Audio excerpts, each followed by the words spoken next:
fantatrareo zavatra mitranga ankehitriny amin'ny aranaretina coronavirus izay miparitaka tokoa eraky ny Antananarivo ary fantatrareo tsara fa mitombo dia mitombo ny samy olona voan'ny coronavirus eto Antananarivo renivohitra.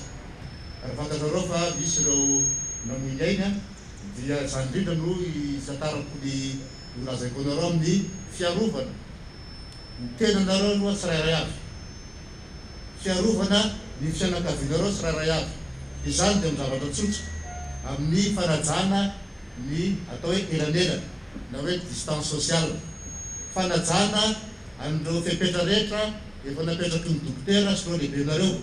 Rehefa miditra any amin'ny toby dia tsy maintsy jerena ny hafanana, tsy maintsy misy eau de javel amin'ny tongotrareo izay miditra amin'ny branche tsirairay avy, tsy maintsy manasa tanana amin'ny savony, tsy maintsy mampiasa gel. Ary rehefa misy anjara amin'ny tombo tsirairay avy tsy maintsy manao aritava na hoe cache-bouche, satria ny antony dia zao be dia be ny iraka tsy maintsy ataontsika, ary antsika tsy maintsy manatanteraka ny iraka mba miaramila atsika araky lazaina tao.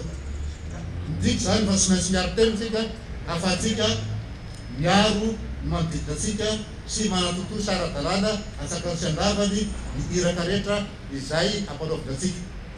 Maintsy miaro tenitsika ahafahantsika manatanteraka ny iraka izay ampanaovina atsika, na amin'ny lafiny fitazonana ny fandriam-pahalemana zany, na amin'ny lafiny fanampiana an'ireo service de santé zany, tsy maintsy manatanteraka an'izany tsika. Ka noho izany indrindra dia tonga eto izahay miaraka amin'ireo tompon'andraikitra rehetra, miaraka amin'ireo dokotera avy eo amin'ny brigade d'intervention spéciale mijery anareo manokana, satria tsy maintsy voaro aloha anareo vao afaka miaraka, tsy marina zany. Noho izany dia misy CVO nomeny filoham-pirenena atsika RNI 12 000 sachet.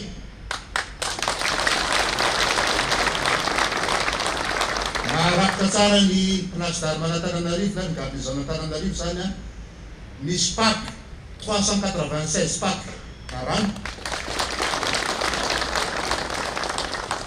misy cache-bouche eo amin'ny arivo mahery, misy visière arivo ihany koa, ary ny farany